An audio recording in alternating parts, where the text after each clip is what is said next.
Hey guys, what is up? I hope you're having a good day today.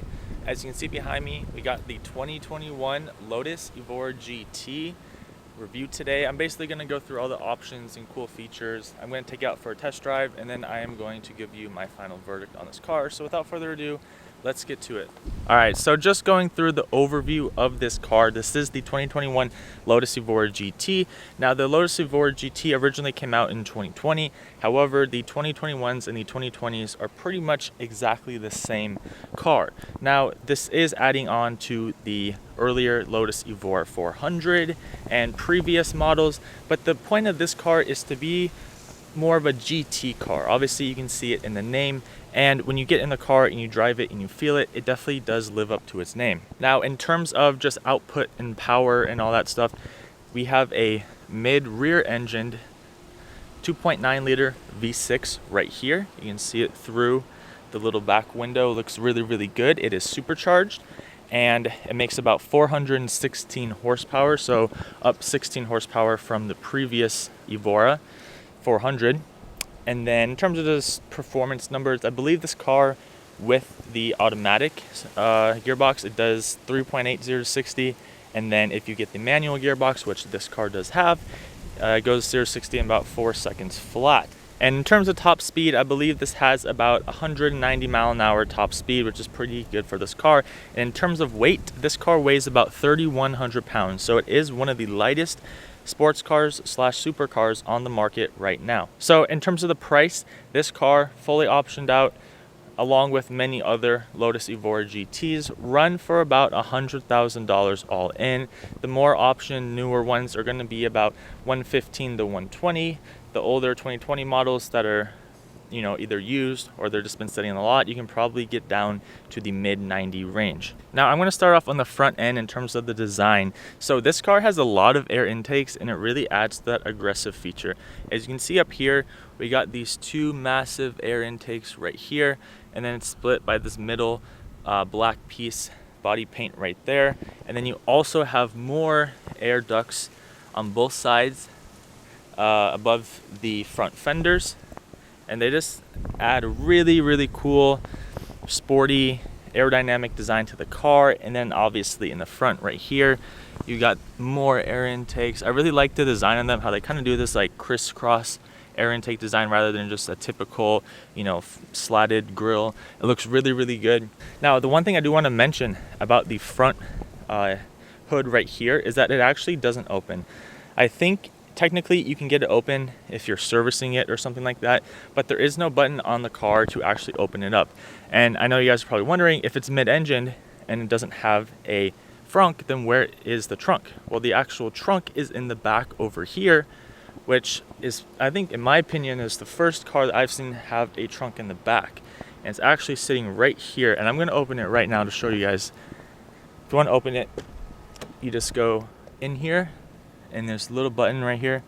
You just click on it, and then it pops this open right here, and then you just got to lift it up, and then you get this moderately sized trunk in the back right behind the engine. So that is actually a very unique feature that I've never seen in a mid-engine car have before. But while we're back here, just in terms of space in the actual trunk of the car, it's not bad. I mean, you probably could get a small luggage bag. I'm able to fit my camera bag in here. As you can see, I could probably fit 2.5 camera bags in the trunk, so it's not necessarily the largest trunk ever, but if you do need to throw a couple of things back here, you can. And if you guys are worried about storage space, this car does have back seats, which I will show you in a minute. So going into the side profile of this car, I think it just looks so sporty and aggressive. It has that supercar look. I know a lot of people debate whether or not a Lotus is a supercar. In my opinion, the actual looks of the car, it does have that supercar look to it. It really just stands out. It's very flashy. It has that, typical mid-engine look, and it just really gets a lot of attention on the road. So in my opinion, in terms of the design, it definitely is a supercar. And you just look at all the little body lines. I mean, you can definitely see all the air traveling down here into the little air intake vent right there. Another feature on the side that I really like, and this is good for track days, is this little guard right here by the rear fenders. because when you're driving on the track, when the rocks and all the tire debris hit the car, a very common place for a car to get hit is right here. And Lotus obviously knows that, so they put that in as standard, and just helps so you don't have to, PP off the car, repair the paint, and do all that stuff. So moving on to the tires and the brakes now. So the tires in the front are 19 inches and the tires in the back are 20 inches, and these are fitted on the Michelin Pilot Sport Cup 2s. They're very, very good, very sticky. I've personally tracked this tire at the racetrack and it performs amazingly. And in terms of the brakes, they have AP Racing brakes. You can see right here on the little black caliber. I believe this car, you can get carbon ceramics or steel brakes. These are the steel brakes. So in terms of just, maintenance costs and all that stuff, the steel brakes are obviously going to be a better choice if you plan on tracking this car pretty frequently. And then obviously the tires, or not tires, the wheels, very simple, but they do fit the car very, very well with the orange and black. And then moving on to the rear side of the car, this is probably one of my favorite parts of the car because it's just so unique and it just stands out a lot. The first thing that I noticed is that the rear window shows the engine, and you can see the little Lotus sign, the red engine all over. It just looks so cool. And also another cool feature is that you can actually see the engine from the driver's side when you look in your rear view mirror.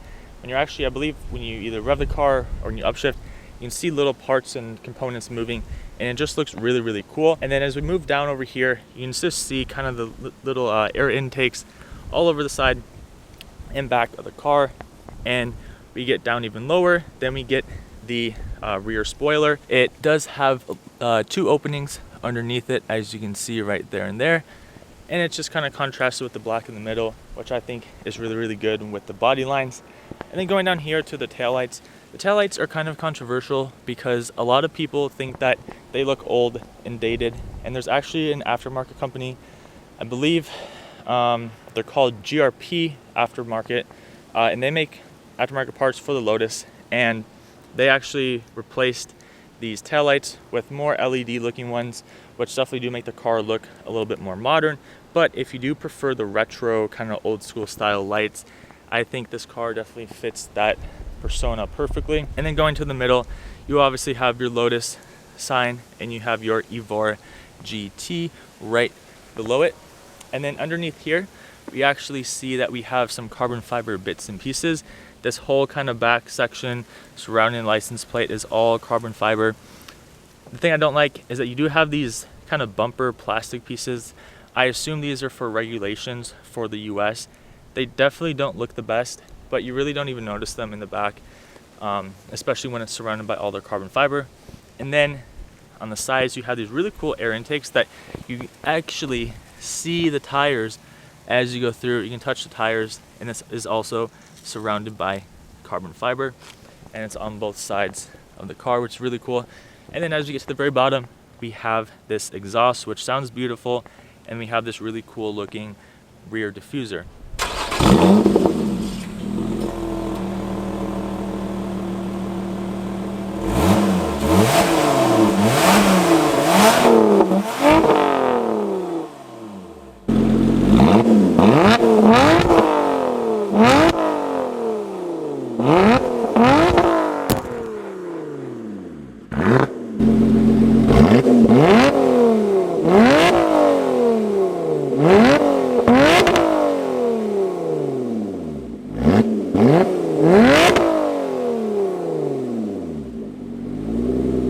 Now, stepping into the interior of the car, Lotuses are notoriously known as being small and cramped, and you basically can't fit inside unless you're relatively short.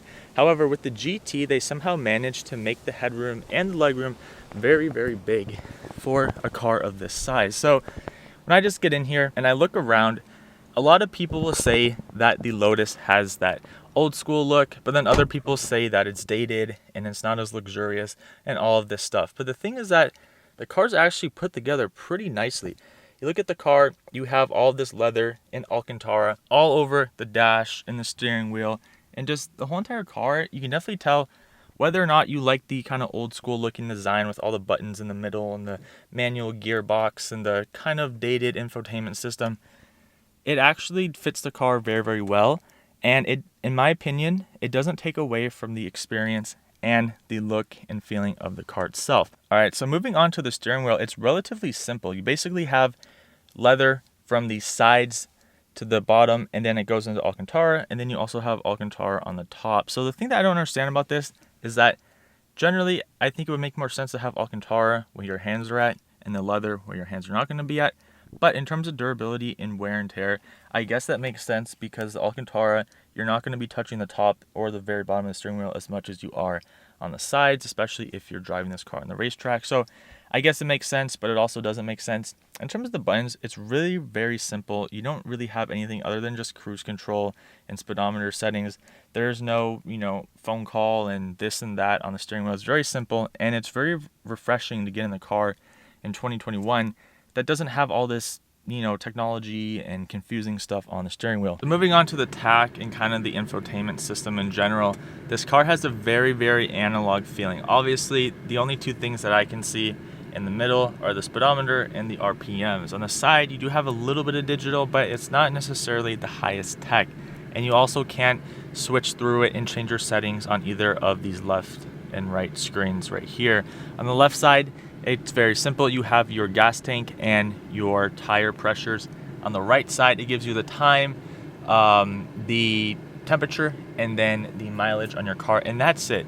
And a lot of people look at this as a bad thing, but honestly, in a car like this that is full-on race car and supercar and all that stuff, it makes sense just to keep it simple because realistically, you should just be driving this car for fun. You shouldn't be worrying about playing movies and infotainment and all that stuff. So it definitely does fit the car very well, and it's something that is incredibly unique that you're not going to find on the majority of cars nowadays. Now, kind of moving to the left of this tachometer area, this is actually the engine start and stop button, which I will show you in a second when this car starts up. The exhaust sounds very, very good, but I just want to make a note on that.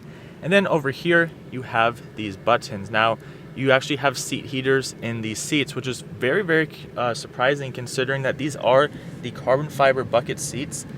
And the fact that they do have seat heating is very impressive. Going on over here, you have your sport mode and your race mode. Race mode is going to be your fastest setting. It's going to turn traction and stability control off. No nannies, no nothing.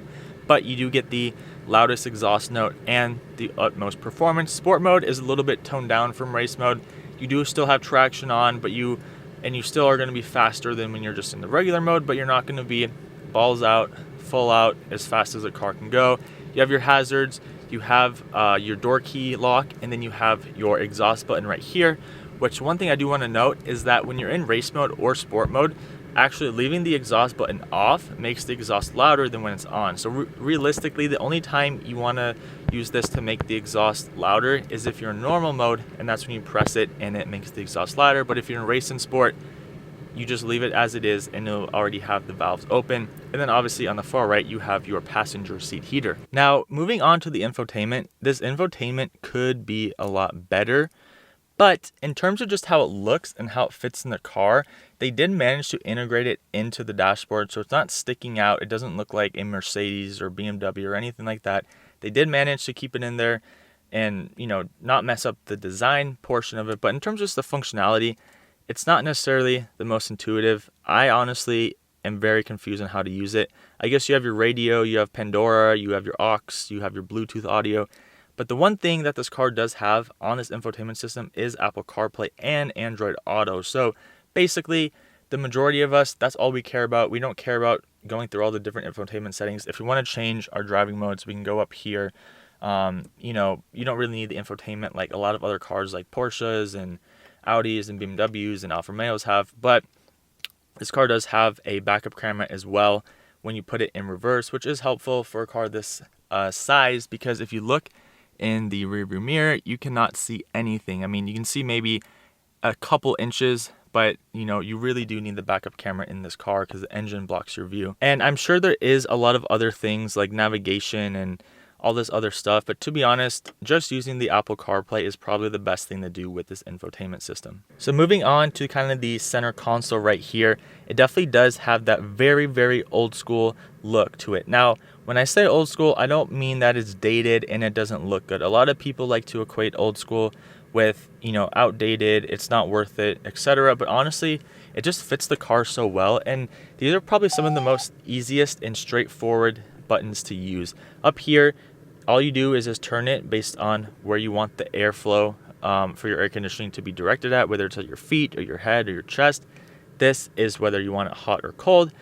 And then this button down here controls the intensity of it. So you turn it up and the air gets higher, and then you turn down and it obviously blows less. And then you just have your, mirror defrosters, front and rear, AC, recirculation. It's probably the most straightforward air conditioning system I've been in so far, because it just lays it out so easily to understand. And then moving down here, yes, we do have the manual gearbox in this car. It is a 6-speed manual, but you can still get the automatic version if you want. However, for this car, in the fact that there's not a ton of manuals left being offered on the market, I would personally go with the manual in this car because it's just fun. This is obviously not the fastest car out there, but the manual just kind of adds to the enjoyment and the rawness and the experience of the car. And the one thing I do want to mention about the manual is that for some reason the clutch goes in very, very deep, so you have to sit a lot farther ahead than you usually would in a normal car. I sit easily 6 to 10 inches closer to the steering wheel in this car than I would in a regular car, but still that doesn't take away from the fun experience of the manual. And you do have the manual handbrake right here, which I feel like is kind of necessary in a car that has a manual gearbox. And then as we move over here, you can obviously see we have our 12-volt outlet right here, and then we have this little storage space. You can actually fit a cup and then I guess something else right here. It's not necessarily big enough to fit a wallet, but what I do with mine is I just put the wallet right in the middle and it holds it perfectly, or you can put your phone on there, whatever. Now, the one thing about this center area right here that I do not like is that there is no USB. Now, you guys are wondering, if there's Apple CarPlay but there's no USB, then where do you plug your phone in at? If you want to plug your phone in, you have to go to the glove box, and then you can see over here, there's a little black cord, and then you just plug your USB to your phone charger in there, and you basically have to put your phone away in the glove box, which I don't know if Lotus did this on purpose, or maybe they just couldn't, find a place to fit the USB in here.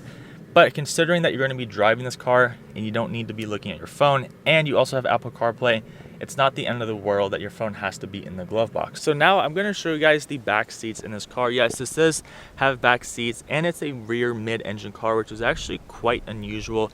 But in order to get in the back seats, you basically just pull this little latch on the back of these seats. And yes, like I said earlier, these are carbon fiber bucket seats technically, and they are surprisingly very comfortable because as you can see in the front, they're not super unpadded. They do have a lot of padding on them, so they definitely is easy on your back. But anyways, getting to the back seat, you just pull this little lever right here and it folds forward. Here is the back seat. It is very small, and it's probably not the most usable back seat. However, if you're planning on daily driving this car and you want to get groceries and fit stuff in your car and you can't fit it in the trunk of your car, well, you can just throw your stuff in the back seats, which does provide extra storage. Now, I know you guys probably want me to step in here just to show you guys how small or big it is, and I will try my best to get in here.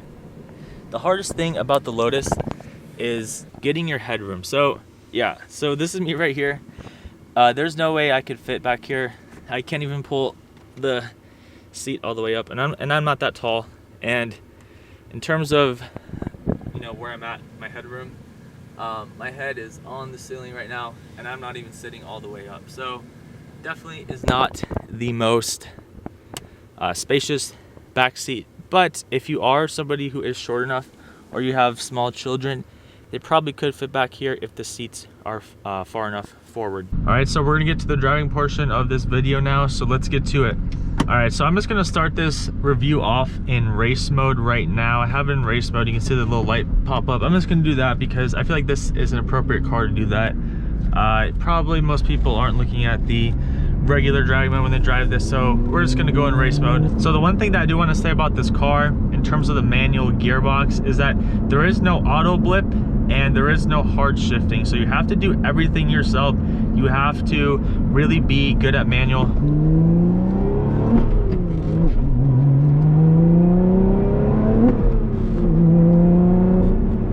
Let's hear the tunnel.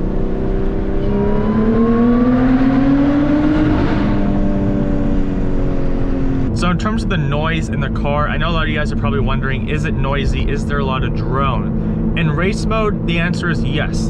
And I think that's a good thing because you want to hear the car, right? I mean, the engine is literally right behind me, right? You can see it in the rear view mirror. Yeah, it is going to be a little noisy. It is going to be this and that. I'm in second gear right now. I have nothing on, exhaust valve closed, just in normal mode. The steering does get a little bit lighter. It's not as precise, but in terms of the noise is very manageable. All right, so we're just gonna take this first little roundabout right here.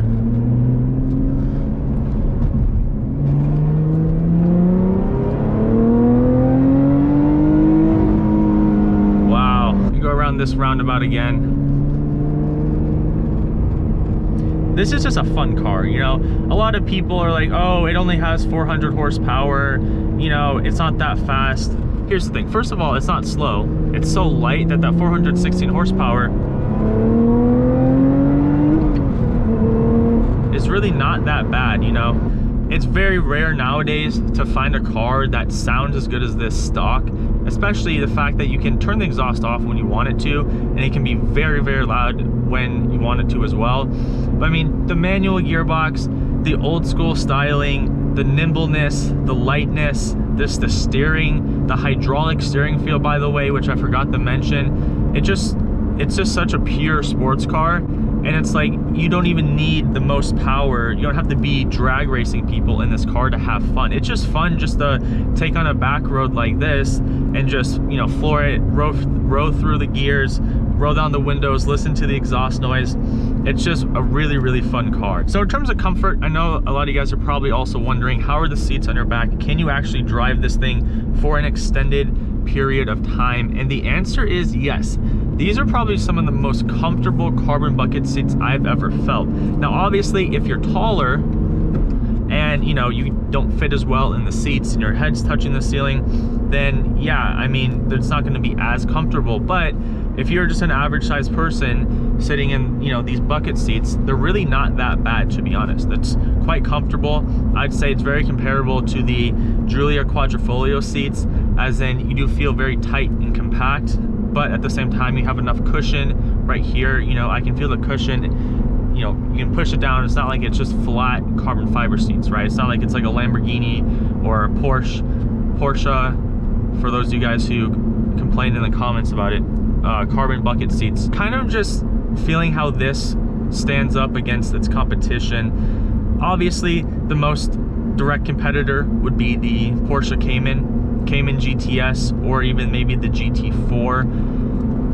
Obviously, the Porsches have more technology. They're probably a little bit more comfortable on the interior. Probably have, you know, less reliability issues than this car. Although, with that being said, the engine in this car is very reliable because it is technically a Toyota V6. But with that being said, yeah, the Porsche will probably sell more. But if you're looking for like an all-out different raw experience, not that the GT4 doesn't do that, but this car feels more supercar than the Porsches do. It's just a different vibe and a different feeling when you're in this car. This car gets a lot more looks and attention than the Caymans, or even even like a regular 911 would. It's not the most powerful car, but I mean, like, what car is gonna sound like this for this price range?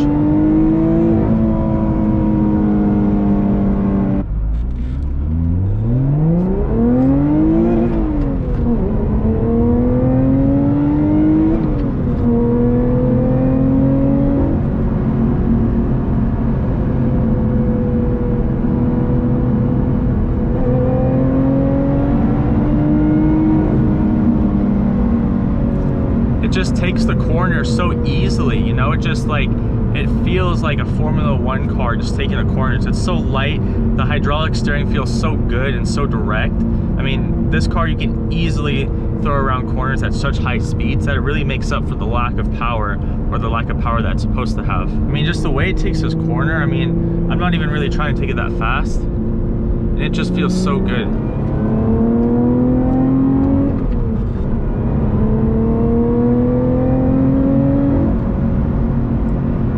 Speeds that most cars wouldn't be able to do around just kind of moderately tight corners like these.